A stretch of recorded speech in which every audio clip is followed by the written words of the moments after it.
Let's see if the chat room functionality has been fixed up yet. Gosh darn it. It has not. Oh well. Be cool if we could get that chat room going, but alas, I say, it is just not meant to be yet. Hopefully, it will be back and rocking shortly. Mm, mm, We're just getting set up. Show doesn't start for 15 minutes, folks. You're early. I'm testing out a few things. I'm testing a few things with some cameras and some setups and some virtual cameras and changing around some things. So, estoy aquí. ¿Qué pasa? I don't know. Does that mean how you doing? What's happening? I don't know. I'm not sure. I don't speak English very well, let alone other languages. So, I don't know.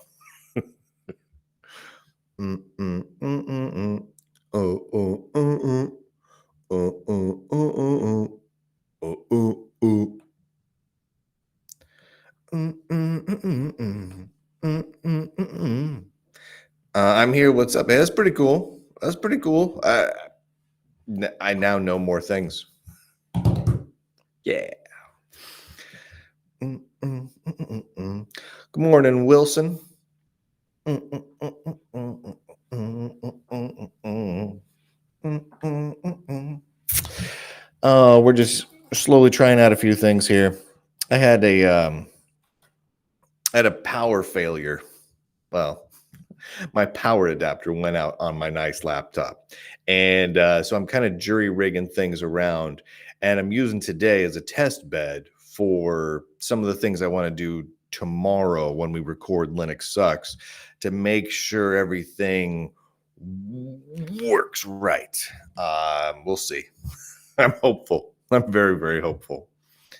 Mm, mm, mm, mm, mm, mm, mm, mm. And also, I'm in black and white today. I don't know. I just felt like it. Normally, I do black and white. Lately, I've been doing all color. So I don't know. Maybe I'll keep doing black and white. Maybe I'll go back to color. I don't know. I'm a loose cannon. You can't put Lunduk in a box of gamma as far as colors are concerned. So we're just getting set up here. The show will officially kick off at noon. We got a guest coming on here in a little bit.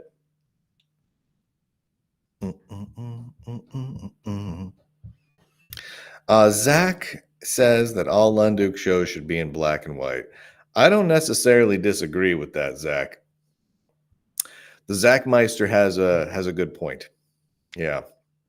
I'm used to being in black and white. I like black and white. I'm a big fan of black and white movies. I haven't watched it yet, but I saw that you can get the Justice League Zack Snyder cut, the big 4-hour one, all in black and white on HBO's Max online service, and I'm kind of tempted to watch that in black and white.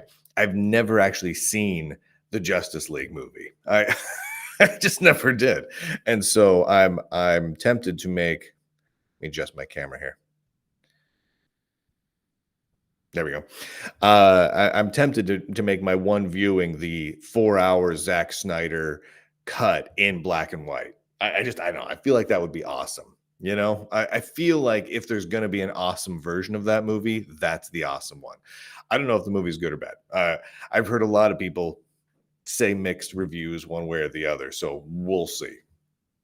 But I'll give it a try. I think it's 4 hours long. I gotta try that. Just cuz. You know what I'm saying? Just fargan cuz. All right, let me make sure that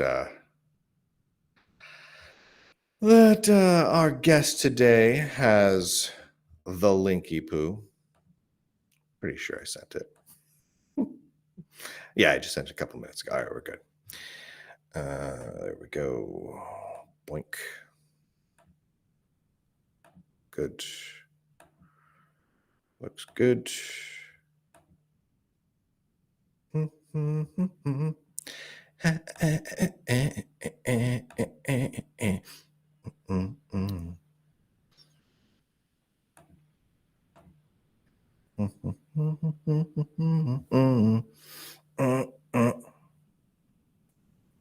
All right.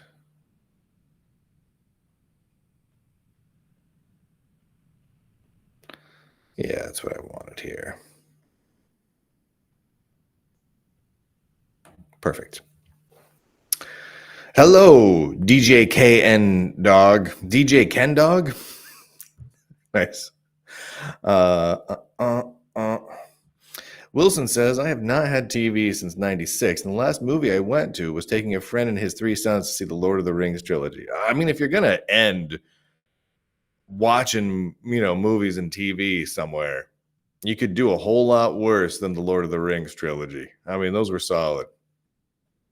I love TV. I love TV. I love movies. I love books. I love all of it. I love it. I love it. I mean, I know there's better things I could do with my time than to sit around and watch the boob tube. But gosh, I tell you, there's just some good tunes out there, or some good shows out there. And some of them are cheesy, and some of them are lame, but I have a good time with it. I like old shows more than anything. Last night, me and my wife watched The Incredible Shrinking Man, which is a great one. I love that one. What year was that made? 1950, 60, 1960 something? 1960 something? The Incredible Shrinking Man. I can't remember what year that was made, but it was great. He goes on a vacation, and he's on a boat with his wife, and they're having a great little vacation, and then something happens, and off in the distance, a nuclear explosion, right? Like a nuclear test was happening out in the ocean, because they always do nuclear tests next to where people are vacationing on their boats, like next to Hawaii or something, right? And he's on the deck of his boat, and he's like, "What in tarnations?" And he gets blasted by this buffet of like radioactive ash, and it's like all glittery and stuff, right? Well, it turns out a few weeks prior to that, a pesticide truck had been driving in front of him and dumped a ton of pesticides.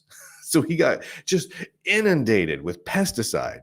And then apparently the idea behind the movie is there was so much pesticide in his system that when it got blasted with the radiation, the what was that noise? That was a cool sounding noise. The pesticide mutated, and it caused like a change in like the levels in his body of like potassium and calcium and things like that. So he started shrinking, and he just kept going. And at first he was just like a little midgety dude, and then he got down to the size where he was like the size of a mouse, and he lived in a dollhouse, and then the cat attacks him, and then he's living in the basement, and he's fighting spiders, and he's like, it's crazy. It's great. It's just it's a ton of fun. I highly recommend The Incredible Shrinking Man. It's just it's a good watch overall. All right. Let's see here. Oh, here we go. Dan is coming in. Hold on a second, Dan. Let me bring you in here. Hello. Hello, Daniel. All right, let me make sure this is all set up proper. How does my audio sound? A little hissy. I wonder if you're coming through. I don't think you're coming through the microphone in front of you. I think you're coming through a webcam. Check the little microphone drop toolbar thing down at the bottom of the Rumble Studio thing, and make sure the source is right. Oh, the hiss went away. Oh, is that better? It's way better, but now way quiet. Awesome. That's all right. We got a little time. We can figure it out. We got time. We can fiddle. Yeah, it's a new microphone, so I don't know how to make it work quite yet. No worries. Take a little time. It sounds better, but now it's really quiet and only coming through the left channel. The left channel part's not a huge deal, but it's too quiet. How about now? Now we're getting a lot of hiss. Let me mute me to make sure it's not me. Okay, no, it's not me. Gotta eliminate the obvious. I'm using a big new setup here today too, so no judging. Take your time. All right. Well, let's see. The hiss went away. This probably ain't gonna sound much better either. But It sounds very loud and echoey, but the hiss went away, so that's nice. Honestly, it sounds better than some of the interviews I've done, so we're already moving in the right direction. well, that's just going through the C920 microphone, so we may end up having to do that. This mic I got is a new Audio Technica one, and I don't have an actual audio interface yet, so it's just plugged in using one of those little adapters. Oh, yeah, that doesn't fly. I Yeah. tried doing that for so long, and it never quite works out. But this is good. I wonder if there's a way that we can turn you down a little bit. See, Let's see. can I do that? Can I adjust that at all here, or is that not something I can do? Let me see. I can mute you. Now you're just muted. Now you're just quiet. I can't hear you. I didn't mute you, but you went silencio. So I can't adjust volume here.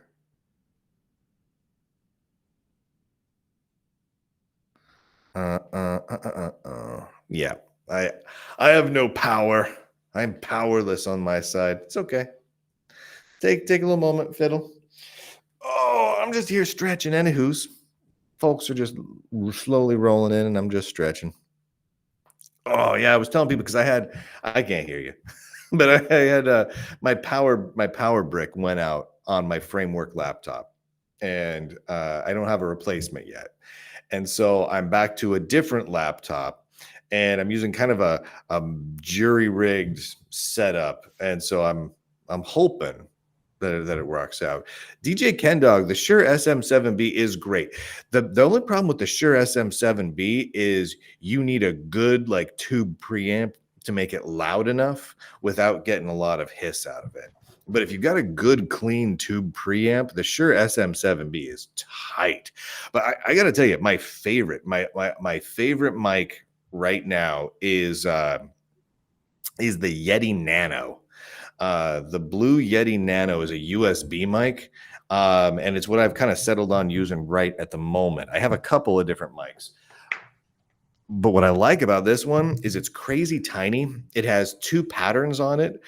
So it works good for the omnidirectional for like a recorded all at once. And the sound quality is startlingly good for a sub $100 microphone. And it works great on Linux. Like you just plug in the USB and it just detects it as its own USB breakout board essentially. And you just rock and roll with it. I was startled at how well it worked. I picked it up just to travel to a conference one year, and I'm on my second one now because I broke the first one unceremoniously. I did something really stupid with it. I busted it. All right. What are you finding? All right, I think I got it sorted now. How's it sound? Actually, that sounds fantastic. Yeah, Good. yeah, glorious. Yeah, what do you run through now? It's just the C920 microphone. I guess when I selected the previous one, for some reason, it gives you the option in Ubuntu to set the camera itself as an input device instead of the microphone. Yeah. Weird. Weird, but what ifs? It works out. All right, let's see here. Let me close a few things off so I don't get distracted. Boom, boom, boom, boom, boom, boom, boom, boom, boom.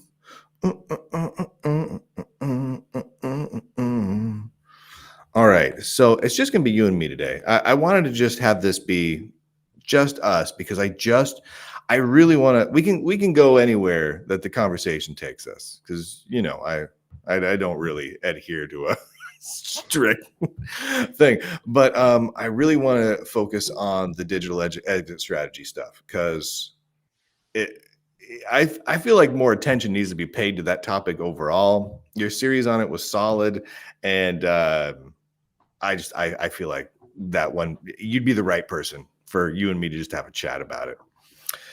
All right, those of you watching in various places, hi. We're about to start the show. You're welcome. It's wonderful.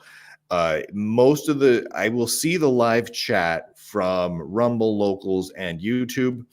And after we finish the show, the stream is going to keep going on all the platforms, but it's going to tell you to go over to Locals because I'm gonna kind of move an after the show little Q&A that I'll be doing over just on Locals. So if you want to watch over on lunduke.locals.com, move over there now. That way you don't get any videos, and that way if you're on YouTube, you don't get interrupted mid-show with stupid videos and mid-roll things and whatnot. All right. That's pretty straightforward. Why don't I have you introduce yourself and your Substack? Make sure to tell people about your awesome URL so that they know that it's awesome, and then we'll just kind of dive into it because this is an easy topic. I feel like we can nail this one out of the park in our sleep, dog. All right, let me see here. Also, I'll try to control the wobble. If the screen wobbles, I'm actually doing this at the library because my house is chaotic. So I have like 5 kids. So, dude, I'm doing it at the library. I'm at the library too. Nice, dude. The study rooms at libraries are a heaven sent. Really are. My gosh, yeah. Oh my heavens. I mean, it's not my regular do it thing, but it's great because the walls are all flat and clear, and the soundproofing is decent, and the internet is fantastic. It's like, yeah, they just upgraded to fiber over here, so we got like super fast upload and download. The only thing that's a little weird is right over here, the front of the room is glass, and so I feel like I'm in a recording studio at a radio station. So there's people walking by looking in like, what's this guy doing? He's got computers and microphones. What's happening? I have the exact same thing right next to me, just off to my left. I look over there. There's literally a dude looking at me right now. We'll tell him I said hi. Hello. All right. Let's rock and roll with this. Okay,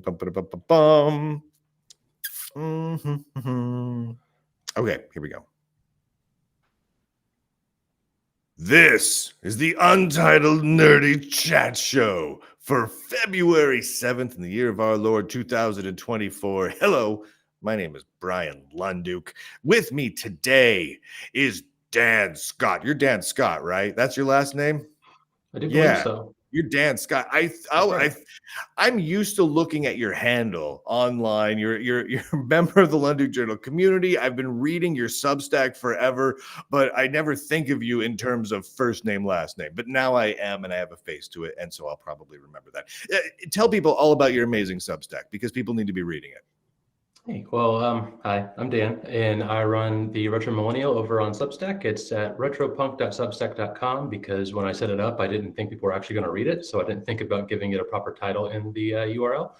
But I like to write about all sorts of fun, nerdy tech stuff, mostly looking at old stuff from the late 90s to the mid 2000s, usually is my kind of area of expertise, but also looking at the state of the current internet and computing culture in general.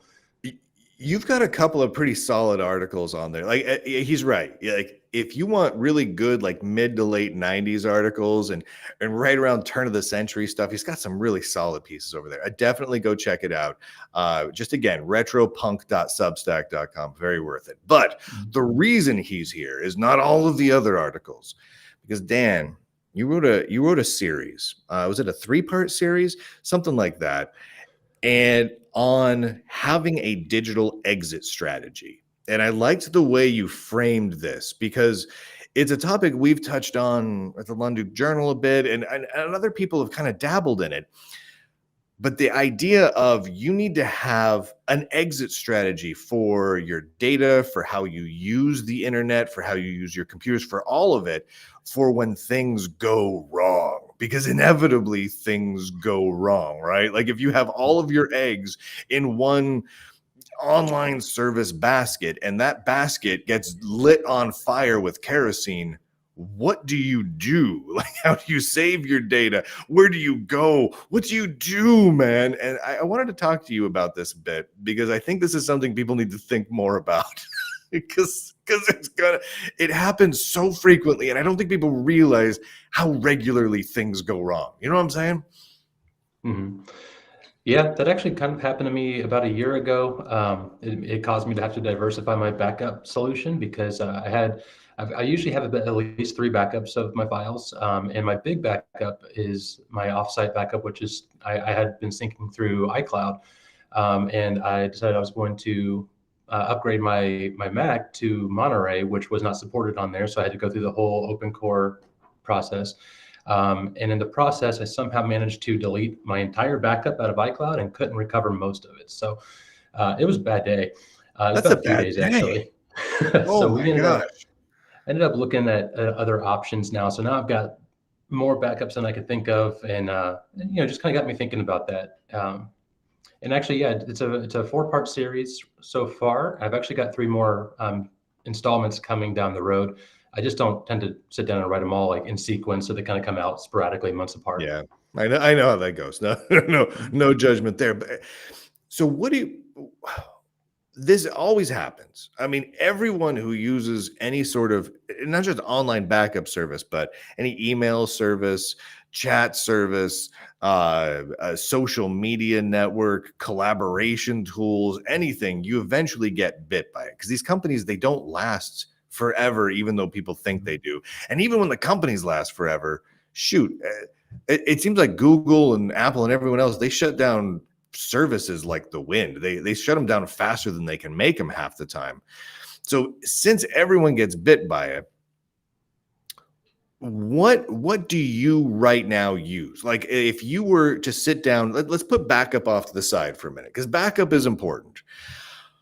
But outside of that, what do you use that you feel like is exit strategy worthy, like is actually capable of having an exit strategy? Because some services lock you into everything.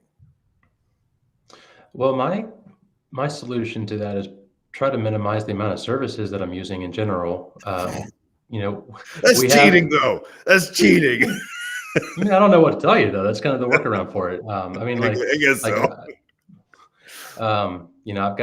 I kind of have an unfair advantage because I have more computers than I know what to do with sometimes. So I can do all sorts of different things on different operating systems and try out new things all the time.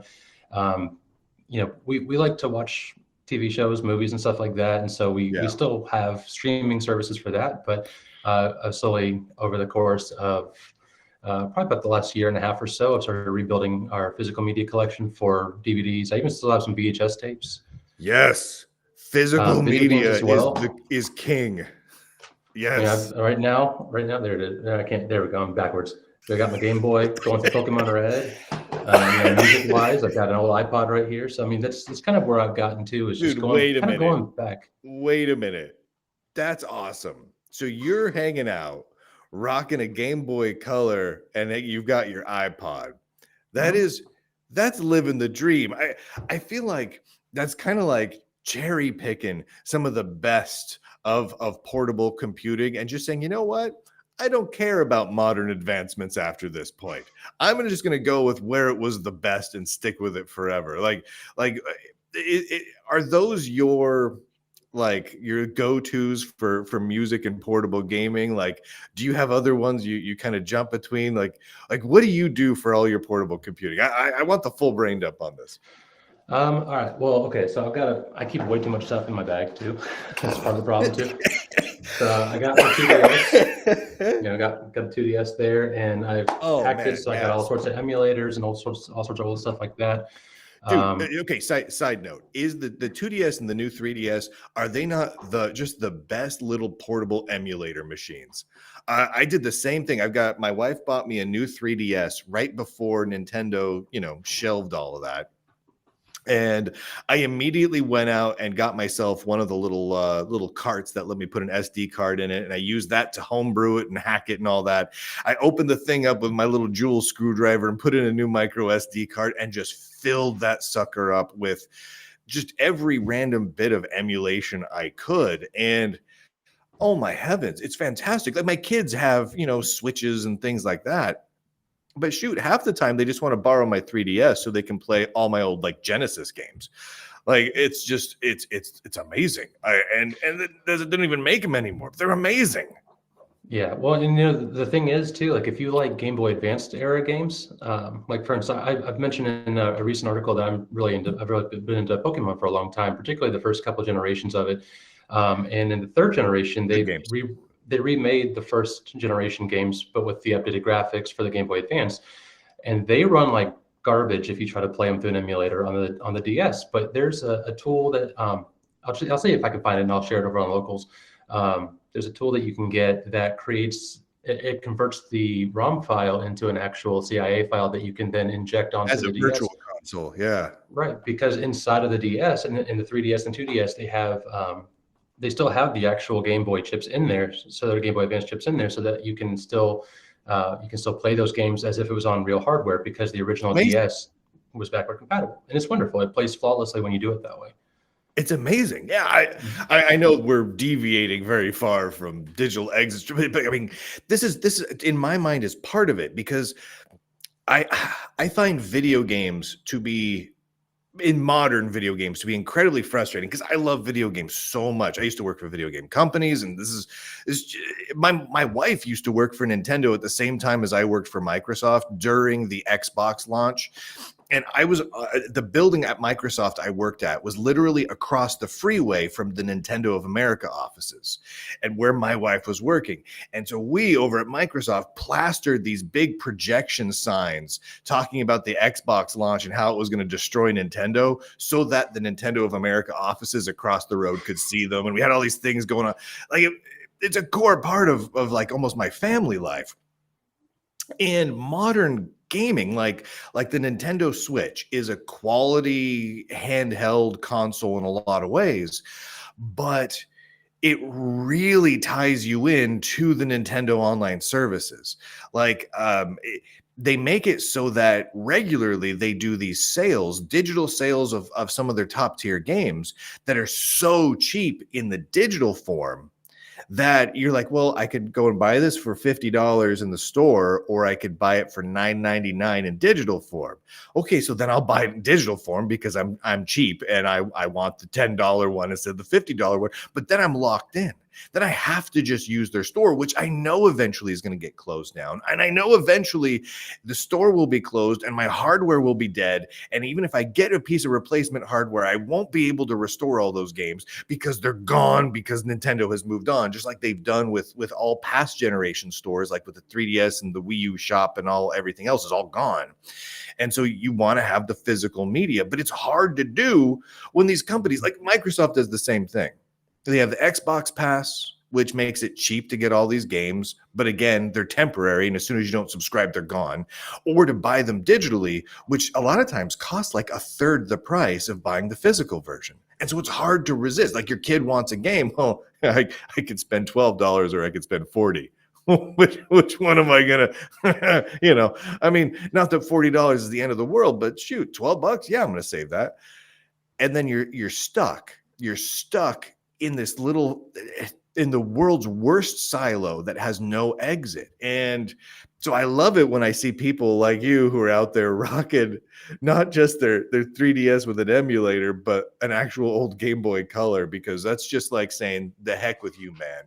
I'm going to be on my own, and you can't take my games from me. You can't take it away. I just love it. Anyway, now you have kids, right? Yes.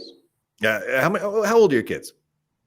19, 15, 13, 10, and 9 months. Nice spread, my man. Done. All right. So when your kids go to game, what are they playing? Like are they stuck in those Xbox?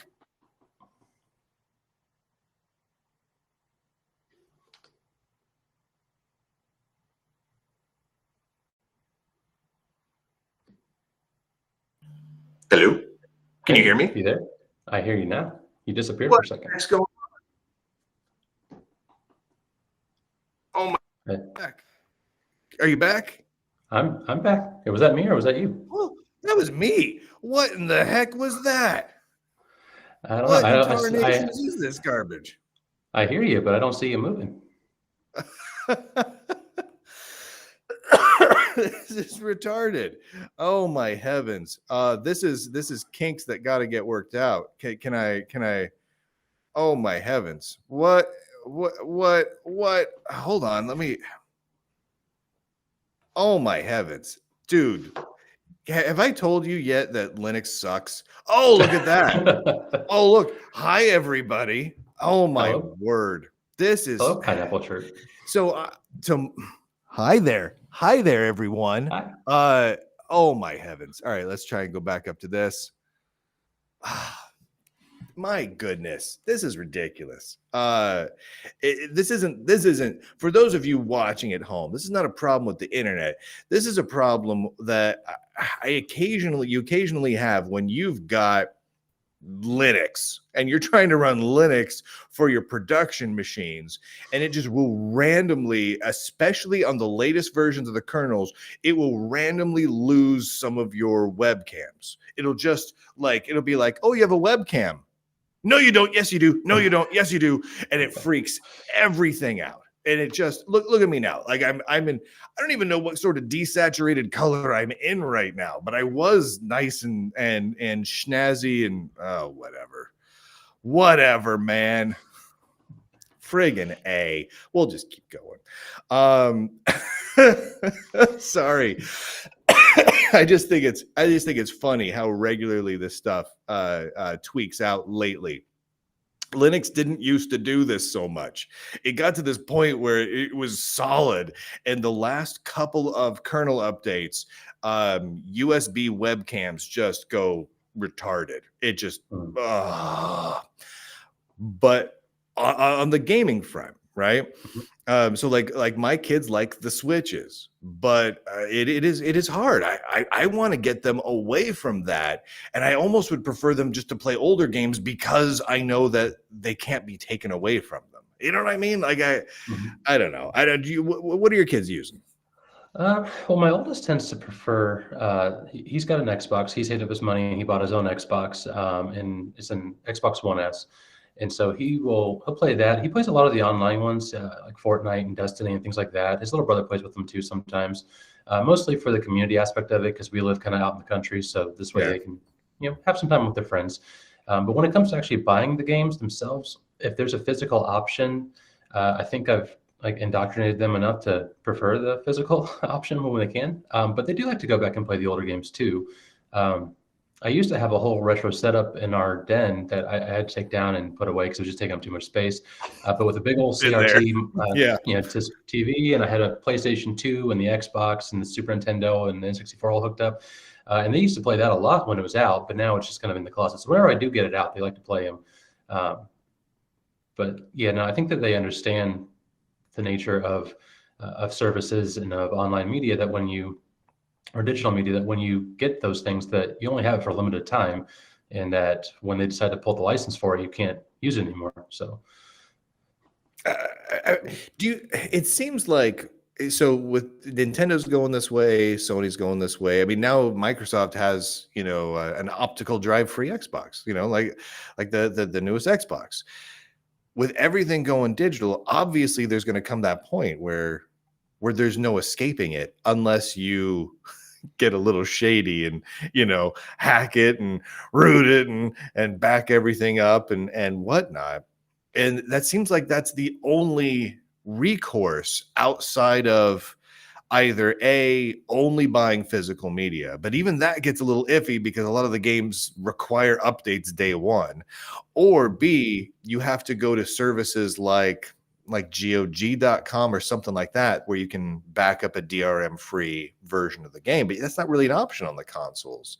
So on the game front, are we going towards a way where there is no possible reasonable exit strategy for people? Like it feels like we're heading that way. I mean, I know I know folks like us have probably been, prophesying about the doom and gloom of that coming for years now, but it really feels like that's kind of here.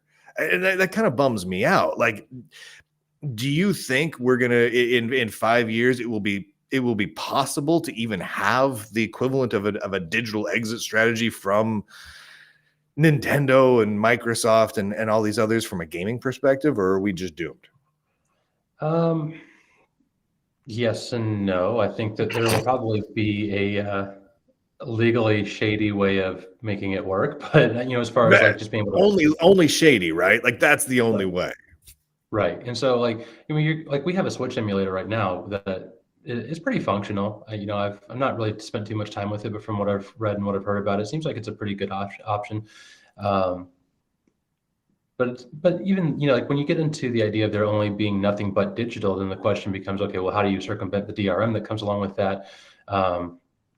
And so yeah, I kind of feel like maybe there's not really a great exit strategy for that coming up down the road, aside from, hey, look at the last 40 to 50 years worth of games that you have at your disposal elsewhere. Like try that instead. That's kind of how I see it, which I think is why I tend to lean towards the older ways of doing things, because they last and they work and they're good. Yeah, they last, right? I kind of feel like it's the same thing on the software side, and this kind of I feel like almost doesn't get talked about enough, because we talk about software stores, right? And there's issues with software stores like the Mac App Store or the Windows Store, all these things, because if they go away, you lose access to the software and the games and the apps and everything that you bought, right? But we kind of have the same problem just in like Linux repositories. They go away after a while. They just disappear, even if they're free and open source and everything else. They go away. And like early versions of the Ubuntu repositories, if you install an earlier version of Ubuntu, it's like, I can't find the repository. I don't know what you're talking about. And you can't install the software anymore, right? And so software that you thought would never go away is gone. And files that you've created in versions of older software, well, now is kind of stranded because it's hard to find those versions of older software a lot of times. And it seems like whether it's closed source or open source or free or whatever and proprietary systems, it seems like almost everything is forced connected to the internet now. Like everything is. How do you work around that when you've got absolutely everything, even Linux distros and free BSD and everything is forced connected to the internet? How do you have an exit strategy when everything is forced? I think you just have to be a bit more creative in how you handle your software. I mean, I think things like App Image are great because it has all the dependencies you need in there, so you can run even old software. Yeah, that is nice. And my preferred way of doing it, honestly, is just running the actual old hardware with the actual old software.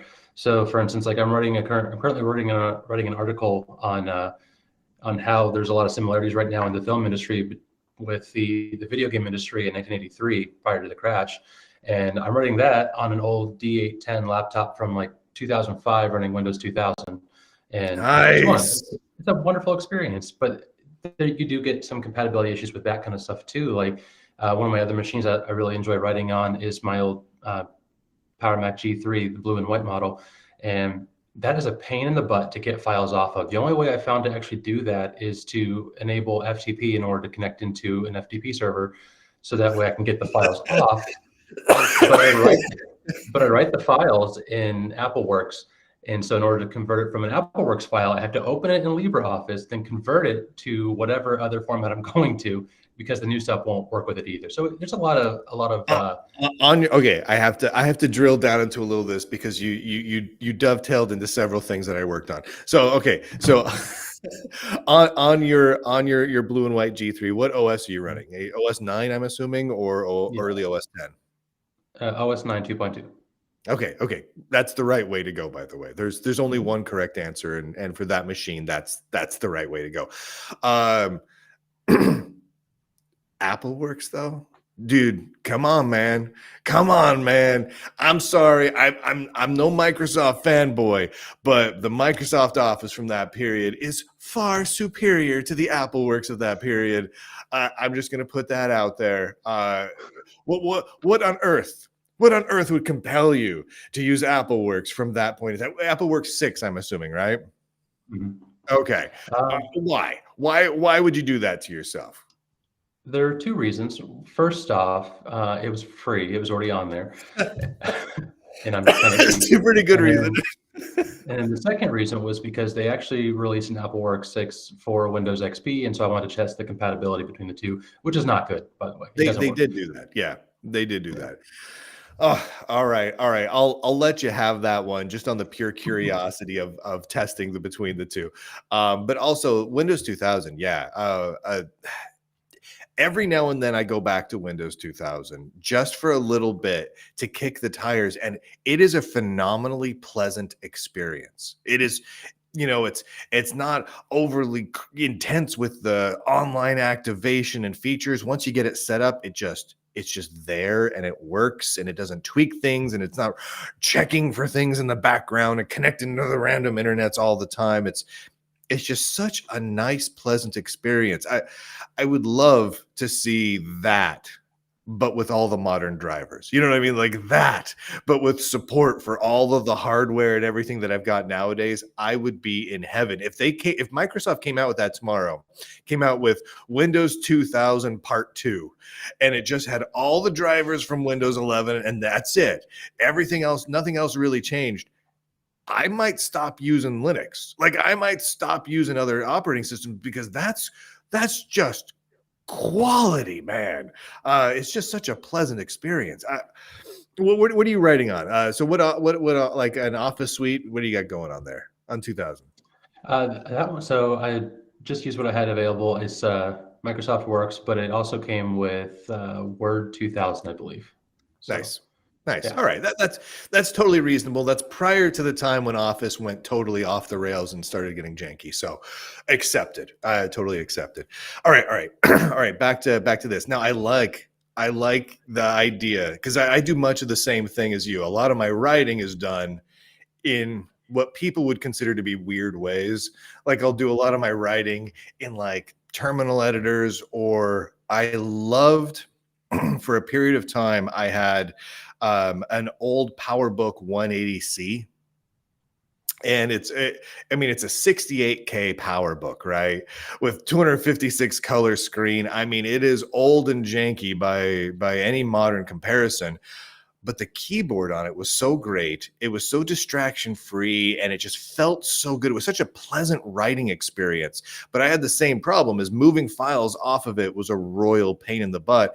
I did the exact same thing you did. I set up an FTP server and I just FTP'd it back and forth using an old program called Fetch on the Mac. But it was easy, right? And it's such a strange workflow, but it was so pleasant to use. I can't recommend it enough to people. I just loved it. Yeah, I think that the more I mean, we've gotten to a point where they decided, and the tech overlords have decided for the rest of us that we just need to have all the things and all of one or two devices that are on us all of the time and always online. And I think that we'd be much better served to have, break things out a bit. Like I like to have a dedicated gaming device, not only because mobile gaming generally sucks, but also because then it's like, that's my gaming machine. And I have Apple Music on my phone, but at the same time, I like having a dedicated music player that I can carry with me. And that way, if I don't want to have the phone on me at any given time, then I can, still have my music with me. Yes, and part of totally. the exit strategy idea is that, you unplug yourself, work on, and there's actually a lot of science behind this too. I haven't gone into this in the articles or anything like that, but I've been doing a lot of research on the neuroscience of screen and screen addiction and screen time, things like that. And it's been really interesting. The more you learn about it, the more you realize, like, oh, these are just good, practical, healthy things to do as well. Like, so when I go home, for instance, I have an Apple Watch that links to my phone. Everything. My watch comes off and goes on my desk until I'm ready to charge it, and the phone goes in a basket in the kitchen. And that way, we're not constantly walking around with being tethered to it. But that also somewhat recreates the old the old way of doing things, like how we used to have a home telephone in the kitchen that would ring, you'd run to get the phone, or just ignore it because you don't want to talk on the phone. Yes, ignore it. People expect you to always be connected. But, it's gotten to the point where people just expect that you've got your phone on you with your watch and soon your weird space goggles and everything else, and they expect that you're going to see the message the moment you get it, and you're going to instantly reply. And if they don't, they start to panic. And it's nice not just to unplug, but to sort of recreate. Yeah, you're right. The old way of doing things. And like a lot of times we used to just call it like trying to live in the 80s, but with better gear. It's kind of how we look at it in our family. And we do the same thing. We put our phones over there. We when we're hopping on social media or whatever, we do it from a workstation. We sit down at it and do it from right there. And we have specific spaces and times to do things. And it kind of does, it reduces the overall, not just noise, but stress that occurs from all of that stuff. And it doesn't perfectly recreate the feeling of the 80s, but at least it gets a little closer. It's nice. Yeah. I like it a lot. I kind of miss, and I don't know if you're this way at all, but did you have a Palm Pilot or like any of those PDAs back in the 90s? No, I wanted one because I thought they were cool. My wife had one apparently. I just found that out recently. But we had one kid in our school, in my class, who had one, and he was like the coolest kid for about 2 weeks. It was his dad's old one. It was, I don't even remember what model it was, but it was one of those early Palm Pilots that was just the green and black screen. His dad got a new one, so he got his old one. Oh, those were great. Well, there was something glorious about, I don't have any Wi-Fi on my devices. There's no internet connectivity. There's nothing.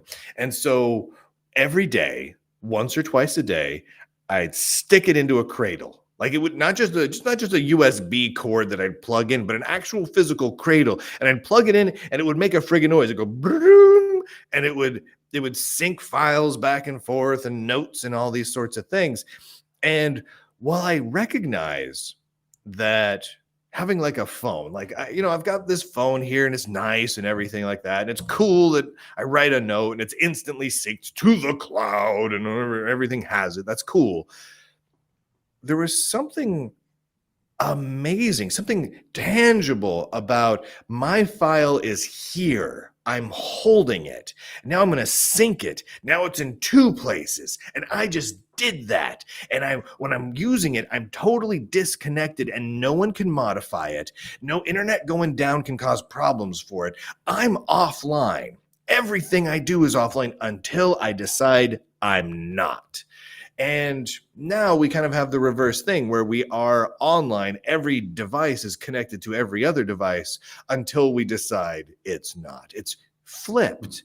And because of that, we have the problem where we hit the need to talk about a digital exit strategy. Like the fact that we have to even talk about it is kind of awful. Like, because all the companies assume we're all online, they feel like they can easily get away with imposing features and restrictions that make it difficult for us to go offline. And so we end up with games and software that we can't run without being online. I mean, shoot, I got my kids, and this was an awful mistake, but it was cheap. One of those Amazon Kindle tablets for kids, and you're supposed to pay like, I don't remember, it was like $5 or something like that. And you get this service for kids where they can download any of these kid games. They're all, sure to be safe for kids and all that. And it's great. And they can download as many as they want on this little cheap tablet. But if you just simply are offline for 20 some odd days and don't have the Wi-Fi turned on, the games just randomly start crashing and not working because they do these weird checks and everything else. And so they assume your child, your 3-year-old that you're just trying to entertain for a little bit on a car trip has to be connected to the internet. And I don't want my 3-year-old in the car on a car trip connected to the internet. I don't want to need to think about that. And so we've gotten to this point where all this assumption, and I hate that we assume that people are online. I hate that we've gotten there. Yeah, me too. We sorry, No, off the you're like, yeah, no, I concur. Yes. Well, Moving we on. actually, so we like it was a few years ago before I really started rebuilding my game collection and such. Um, we got our kids some Kindles as well, and it was the same thing. Like as soon as we booted up, I was like, "Good Lord, there's so many ads! Like why?" And we had to put it Yeah. into kid, you had to put it into kid mode, and there were still ads, but then it was restricted. But then you couldn't do the things you wanted it to do. Like I wanted to put local media files so that they could watch stuff and listen to music, and I Yes. had to go and like figure out how to get VLC player installed in order to make it work. And even then, it only worked like half the time. It was janky, right? Like we did the Yeah, exact super same janky. thing. We jumped through the same stupid hoops, and it was just really really stupid. We ended up we found a slightly better solution in buying just a little Samsung Android tablet and locking it the heck down with only like one or two apps. But it's still in the end, the darn thing just expects you to be online. And so if you buying games or apps or whatnot, they have most of them eventually check and be like, you haven't been online in a couple of months. I'm going to stop working now because that you must not be human because humans are on the internet. And it's like, what the fart is this? It feels like we've got all of the people who said we're heading towards a dystopian future where everyone's going to be hyper jacked in and always connected and it's going to be dark and awful and dystopian. Feel like all those people were all kind of written off as like, crazy conspiracy theorists or people just trying to make a really dark movie with Keanu Reeves. But in the end, it all proved like that. Yeah, that's happening. I mean, that's just happening everywhere now. It's Yeah. I mean, like it's not. It's. I had a thought and then just disappeared. So I don't know. You know what? I had a thought until you did this, and then I was like, oh, This is the thought eraser. No, anyway, it seems like it's getting harder. Like I read like your digital strategy series, and I thought about that in terms of some of like some of the I wrote some articles on digital prepping, which kind of had some of the same ideas behind it, and these are just topics I think about from time to time. And as I'm reading all this and thinking about this and thinking about what to do, I'm realizing that it's harder now to prepare to either A, have a catastrophic offline event, or B, just be prepared to leave a service than it was 2 or 3 years ago. And it was harder 2 or 3 years ago to do it than it was 10 years before that. Like it's getting harder at an almost exponentially increasing rate to remove yourself from not just one service, but a wide variety of interconnected services. Like you can have a bunch of online services that are all tied to central authentication systems. Like a lot of people log into all their sites and services, say through Google or through a Facebook login or things like that. Well, the moment one chunk in that chain goes down, all of it crashes and dies. And it's just increasingly getting harder and harder to remove yourself from that. Earlier you mentioned about people texting you. They expect you to respond right away. They assume you're just going to have your phone there and they're going to respond. And I know I feel that way sometimes too, especially if it's a serious conversation that's happening. I think it's more out of courtesy than anything else. But I do think to an extent that kind of speaks to the conditioning that we've kind of faced as a society. We've kind of been conditioned to it's almost like Pavlov's dog. It's almost like, oh, I sent a text, I'm going to get one back right now because everyone's constantly perpetually online. Yeah. And so I think that kind of speaks to what you're saying, that it's making it harder and harder and harder to get off of services because there's always something tying us there, even if it's in our own mind. And like, for instance, a few years ago, I kind of rage quit Facebook. And when I did that, I got it off. I took time. Everyone to get a hold of me. And I have family who lives over on the other side of the world, and that's the only place that we ever really talked. And so I gave them my email address, and we were kind of trying to email back and forth. That didn't work. So the only place that they communicate is on Facebook. So I had to go back on Facebook for that. And so that makes it hard. I don't want to be on Facebook. Even if Marketplace is great, I don't want to be on Facebook. Same. I have a Facebook account and I'm like friends with 20 relatives because they won't leave friggin' Facebook. And if I want to stay in contact with them, I have to. I know. I'm like, here's my email. I'll talk to you on Telegram, Signal, anything else, literally anything else. Yes. Yes. I give my family a list. Like, here's all the way. Just pick one, whatever one seems nice to you. And I'm like, and one of them's email. I mean, who doesn't have an email address? But no. It's not going to just text me. We'll get a group text going, as annoying as those are. No, can't do that. We have to be on Facebook. I'm like, oh my God, I can't even with you people. Like there's no winning. I'm stuck. We're stuck. We're forced by our families and by companies who expect us to be online into a dystopian nightmare that we can never escape. Right. Yeah, and I think that the only way, at this point, it's like my focus on the idea of having an exit strategy and putting that out there for the world to read is less about like, oh, the end is nigh, we all need to make this happen. It's more of like, the end's already here. Like, there's nothing you're going to do to change it at this point. Like, the only thing you can do is make these changes in your own life for yourself and for your loved ones. And then, hopefully they tag along once it's there, Do you really think there's nothing we can do? Like I kind of agree with that, but there's got to be some hope out there, right? Because there's got to be some hope where we don't have to be tethered, always connected and always online at all times. We don't have to opt into wearing augmented reality goggles in order to use certain services, which is coming. And I would like that. I would like to think that we could opt out. I would like to think that you and me, we could go, hey, Dan, you know what? I'm not going to use a cell phone anymore. Or I am, but I'm going to go back to a data-free Nokia brick handset, and I'm going to have a nice color Palm Pilot, and you know what? An iPod was a pretty good MP3. I'll slide one over here, and then I'll have an actual little handheld video camera. And I'll just carry all those devices with me in my Game Boy Color, and we'll be good. We'll be good until we die. Until we're 90 years old, we'll just use these devices and find ways to keep them running. But there's so much that becomes reliant on those services that you end up having to use them. Like for example, if you want to order fast food, it is 20% cheaper at most fast food restaurants to use the app.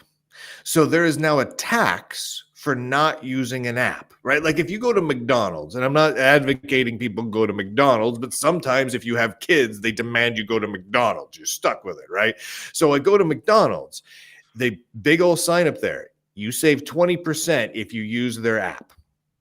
It's been going like that for a couple of years now, which means if you use their stupid smartphone app where they track you and log you and whatnot, you are saving 20%. Now, over time, with every restaurant and grocery store and things like that, that all starts to really add up. So if you want to be the old curmudgeonly man who's yelling at the clouds and saying, I'm going to use my Palm Pilot 3C until I die, and I will not use a smartphone, you're actually going to be spending more money and have access to less services as it goes. And that's just going to increase. What do we do about that? I mean, do we just say, okay, I'm going to have less money than the people who have the weird goggles strapped to their face, even though the weird goggles cost $1 million? Like, is that what we're going to do? I mean, it seems like that's the option. Yeah, maybe. I mean, I don't mind being the old man who yells at clouds. Actually, I'm writing a book called that. That's the title of it. Is it? It's called Man Yells at Clouds, yeah. And That's wonderful. It's all about, I love that. It's all about the, kind of trying to take a lighthearted look at all of the craziness that we're living in right now and how to work around it. And I think that, I think the problem is that it's not necessarily that there's not any solutions. There's just not any easy or fun solutions. I think, like you're saying, like you can choose to just go offline and use an old Nokia brick and a color Palm Pilot, and I could walk around with my Game Boy and my iPod and maybe get a Motorola Razr if that would work anymore, which I don't think it does. No. But unfortunately, like we can do that. and we can, the people who are like us can do that, and we can commute, like we can get together, we can have like a little group of just nerds who like the old ways and who will do the hard work to make the old ways work.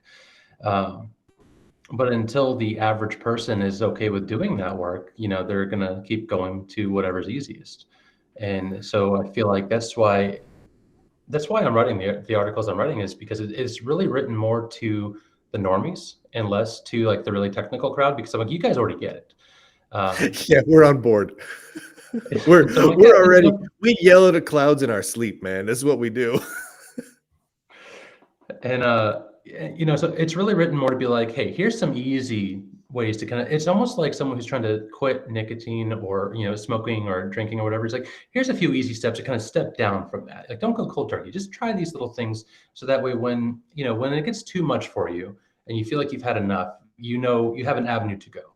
That's kind of the Yeah. heart and the mind behind what I'm doing. But I don't necessarily think that there's a way to really stop this like avalanche from what's happening now, um, because the people who are leading the charge on it are the heads of multi-billion-dollar multinational corporations and governments, and we're a couple of nerds chatting on Rumble in a library. So, I mean, it's true.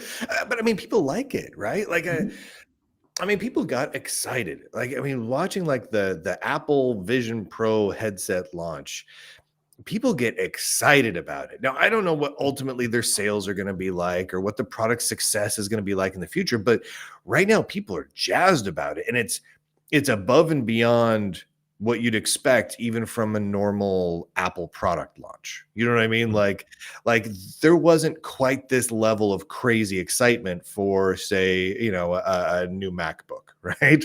So people want this sort of thing. They think it's neat. They think it's cool. And I think as long as people are genuinely excited about heading down that road, the companies are going to follow suit by making more things because they want to make more money.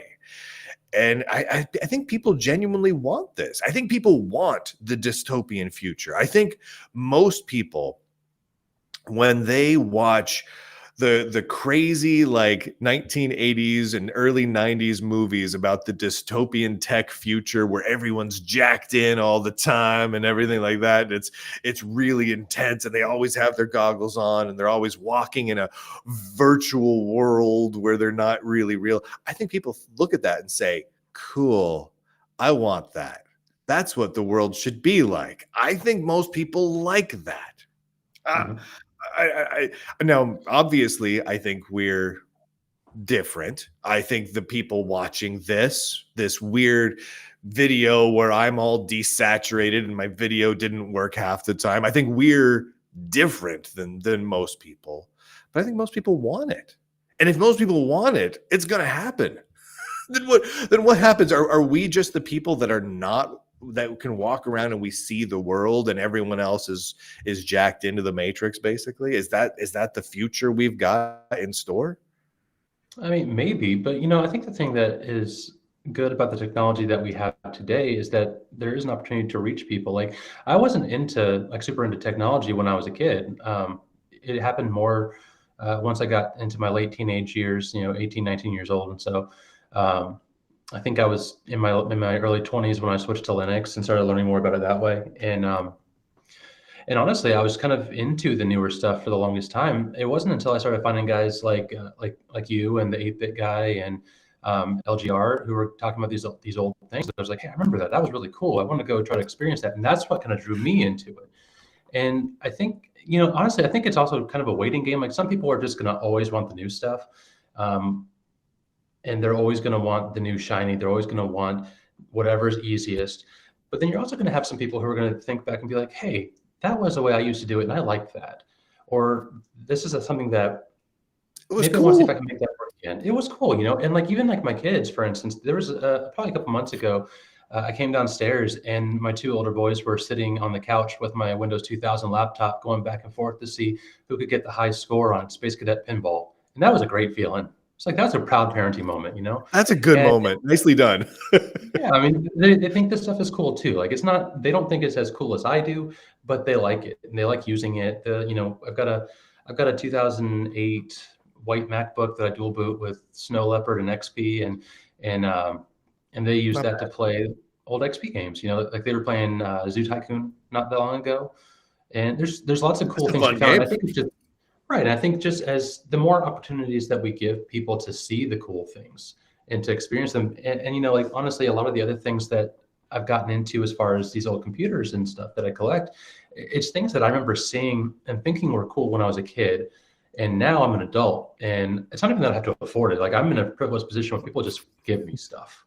They give me a lot. So if you tell somebody that you're into retro tech and you're into It's old great. stuff, they will Yeah. clean out their closets and their garages, and they'll bring you stuff. Like I've had to say no to so many like CRT televisions and computers, and like I haven't wanted to say no, but I'm like I got to have self-control at some level and draw a boundary. It's hard. It's hard. I got an email just the other day from an old buddy that I hadn't talked to in like 2 or 3 years. He's like, I was cleaning out my closet and found a 28.8 modem. You want that? You love those old modems. You probably want it, right? And at first, I wanted to laugh at him. I'm like, so you just see an old modem and you think I have to give this to Lunduk, but then I thought I do kind of want that modem. So I'm like, yeah, go ahead and send it over. It's funny. Somebody brought one of those and put it on my desk at work the other day. It's not even a great modem. It's literally like one of those little external serial port, like Suprafax 28.8s. It's not super collectible, not one I'm going to use for anything, but I'm like, am I going to turn that down? Nope, I don't think I am. I think I'm going to get it and I'm going to stick it in a closet somewhere. But I guess, so I guess there's some hope. There's positive things where if, people start getting into this now, and you're right, we do have some people out there advocating for, I don't want to say retro tech, but retro tech, which will in along those lines encourage them to kind of live in a more retro techy way. So that's a positive. But it does seem like though it kind of, we can enjoy the retro tech all we want, but unless you jump with both feet into it, you're still kind of living in that post-apocalyptic, always connected world. You know what I mean? Like, I'm still gonna have like you have all your cool gear on you. You got a Game Boy Color. You got an old iPod, man. You still have a smartphone on you, don't you? Yeah. Yeah, me too. I got 2 of them next to me, and again, I'm right there with you. Like most of my gear is old, but I still have my smartphones, and I still have service on them, and I still have them loaded to the gill. You have smartphone apps for restaurants and all sorts of stuff, right? Actually, no, I don't. I have it mostly just the only thing I really use my phone for, aside from phone calls and messaging, I have Telegram because I have a Telegram group for the website, and then Yeah. I've also I've got Locals on there, so I can go. That's the only social media app I have is Locals, and then mostly I just use it for my notes app and reminders and stuff. It's an iPhone 15 Pro Max. I use the camera, but mostly Nice it's just camera. Yeah. whatever stock apps were on there. It's just basically what I left on there. So let's see, my social media apps on my smartphone. And I'm out here advocating for not using smartphones, for using old technology, for avoiding. So I advocate for all these things. Here's what I'm using. I got Facebook, X, LinkedIn, Locals, Patreon, Discord. I got Threads on here, the Facebook social. I don't even use it. I just set it up so that I could reserve my name, and then I just never use it again. I've got Truth Social on here. I've got Discord. I've got Substack. I've got Telegram and Wire, and oh my gosh. I mean, it's so many things. And the vast majority of things on this smartphone, I would never recommend anyone install. Like, it's all things that I would go out publicly and say, for whatever you do, don't install these apps. It's bad for security. It's bad for privacy. It's bad for your mental health. I have them all installed, every single one of them. I'm like, I don't have TikTok installed. Like, I had to draw the line somewhere. I don't have TikTok. Yeah. Yeah. There's no TikTok or Instagram on there, but otherwise I've got them all. I've collected them all like Pokemon, right? And I'm going through, I'm like, well, I've got to collect all of these. And I've got, oh, you want to check this out? I'll go to a fast food restaurant, right? And I'll be like, okay, I'm at a fast food restaurant. I get discounts if I have the app installed. So I have the McDonald's app. Don't use it all that often, but when I do, I save 20%. I got Sonic, Cracker Barrel, Chick-fil-A, Taco Bell, Pizza Hut, Arby's, Subway, Popeye, Smoothie King, Panda Express. I mean, just a bunch more too. Like, it's ridiculous. It's ridiculous. But I go there and I'm like, oh, so I'm going to save $12 today if I use the app, because I've got five mouths to feed. You go out shopping at Subway. I'm like, okay, I can either buy everything at normal price or get a 10% discount and a free sandwich. All right, give me 5 minutes. I'm going to install the stupid Subway app. And then I do it, and then it's on there forever. And they have me. And so they increasingly get me hooked into this post-apocalyptic dystopian future. And it's awful. It's awful. But I keep doing it, and it becomes increasingly harder to break away from it. It becomes increasingly harder to have an exit strategy because I'm stuck into all of these things. The tentacles are everywhere.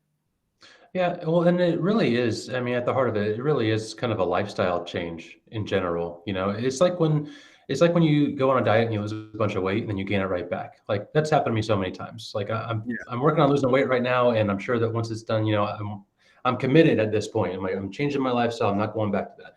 And the same thing kind of applies with the tech thing. Like I'm not ready to give up the smartphone yet. That's just kind of where I'm at with that. I just realized I think I've been doing this whole thing on my hotspot. Oops. Instead of the good internet at the library. Anyways, but like we actually a couple of years ago we moved out of the city. We live out in the country. We have a little homestead. We're being much more self-sufficient. So like there's not a need for us to get the McDonald's app or the Panera app or whatever, these different places, because we don't go there super often. We tend to make our own food. We preserve our own stuff. And so that really is kind of, I think for us in particular, that's made it a bit easier to transition because we're doing our own stuff. We're not really as plugged into, the fast food industry as probably your average American is. Yeah. Or person in another country, insert country here, wherever you are. Anywhere. Yeah. I just have to say this. Go ahead. Keep going. I don't want to derail you. No. I just think that kind of that's probably part of why it's so difficult, is because we try to make these changes because I think ideally we know that it's better for us to stop being so dependent on internet services and stop being glued to our phones. But yes, we still want to go to those places and we still want to save that money, because I know if I was going to those places, I'd want to save that money too. If I was going to go and save $12 on lunch because we're a family of 7. If we were going to go and go out to eat, that's another reason we don't go out to eat very often. That's a lot of money. It adds up to this, man. And so it's like, if there's an opportunity to save, $15-20 on a meal because we're using some stupid app, then I would download and install it. Yeah, you're gonna do it. Like, shoot, we'll go get a pizza. Almost everything, like all the pizza places have their own app. If you got 5 people, and you know how it goes, once they start hitting like the 8, 9, 10 tween years, man, each kid can put away a whole pizza. Like they just put them away. So we need a stack of pizzas. You don't just get one large pizza and think that that's a meal for your family. You got 3 kids, you're getting 3 pizzas minimum, right? So I do that. Usually if I use the app, I get a free pizza. I'm not going to turn down a free pizza. If someone comes up to you and says, click this button and you get a free pizza, you click the button. It's a free pizza. They get you. And that's one of the, literally, like most of the time I could do away with the smartphones, but it's going around to the world and interacting with the world, going to stores, going to restaurants and whatnot. That keeps it. So I'm like, I got to keep that smartphone on me, because it literally will save me if I go out with the family for like a day out. Like, let's say we're going to go to a restaurant and go to the movies, doing some sort of crazy day out. I'll save $30-40 just because I use the smartphone. And so I'm going to keep using the stupid smartphone, which is going to keep me tethered to this dystopian future brick that I keep in my pants. It's awful. It's just the worst. And so there's become a tax for being a man who yells at clouds. Like, if I could get away without that, if I could not have to pay that tax and still use all my old gear, I think I probably would. I think that's the point where I'm at, is if if I could use an old brick phone and call it a day, shoot, if I could just have a pager, right, and call it a day and not have to pay that tax, I think I would. I think it would make my life better. That's where I'm at. Maybe I just need to bite the bullet and say, okay, I'm going to pay that tax. I'm going to spend more money now in order to not have that always connectedness. I don't know. Maybe that's just the route I have to go. Maybe that's the choice that has to be made.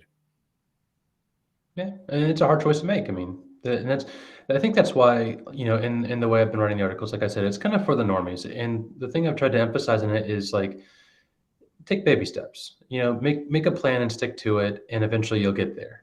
Because it's hard, like Yeah. it's hard to decouple from all the stuff that they've been doing. I don't know. I think about even just a couple of years ago, like even now, for instance, just more modern example, not necessarily retro. And also, you mentioned retro tech earlier, and I think sometimes, like for older guys, like we tend to look at it and be like, "Oh, retro tech." Like you look at it and you're like, "Oh, the '80s and early '90s." I'm like, "Oh, like '90s and early 2000s." The Xbox 360 is like 15 years old, almost. You're right. Almost 20 years. It's almost 20 years old. Excuse me. Yeah. It's something like that's not that long ago to us, but for someone who grew up in the 2000s or the 2010s, like it's considered retro enough at this point. It's not really modern stuff, Right. but it's You're it's right. functional. Yeah. And at least that's still kind of the point in time where they're still able to use those things. But as far as breaking free and making that choice to go back, it is a hard choice to make. Like for instance, I ran Linux from about 2010 till about 2016 as my daily driver until I blew up my laptop, and I had to. It happens, and Yeah. the only thing I had left to finish, I was pursuing my bachelor's degree at that point, and so the only thing I had left to finish the semester with was an old MacBook, and I got used to it, and then I started noticing like, oh, I can sync this old iPad with it, and all the stuff started working. And it's like, they got me. It's somehow, I don't know how it happened. I used to mock the Apple fanboys for the longest time, and all of a sudden, I'm like, oh crap! Now I got an iPhone and like 4 Macs and 3 iPads, and I'm like, how did this happen? I don't even know. Sneaks up on you. It does. And so like I've actually, I'm doing this stream with you on my Linux machine. I'm trying to get myself back into using Linux more often. And I've actually considered, my birthday's coming up in a few months after my birthday, just literally calling it the year of the Linux desktop and just going, like just jumping in, just nothing but Linux all year. And just seeing how much, like how hard is it actually to go back to Linux and just to stop using the easy button on everything, if that makes sense. What I've found is it's not that hard, other than there are still these rough spots, like we experienced them today during the stream, right? Where these little quirky rough spots that appear almost haphazardly out of nowhere. Like everything works great on Linux for several years, and then all of a sudden you'll have several kernel updates, and USB audio devices will fritz out and go crazy, right? So it's it's frustrating, but it's doable. But at least our Wi-Fi works now. Yeah. It's not like it was back, 15 years ago where Wi-Fi was a constant daily driver of NDIS wrapper nonsense craziness.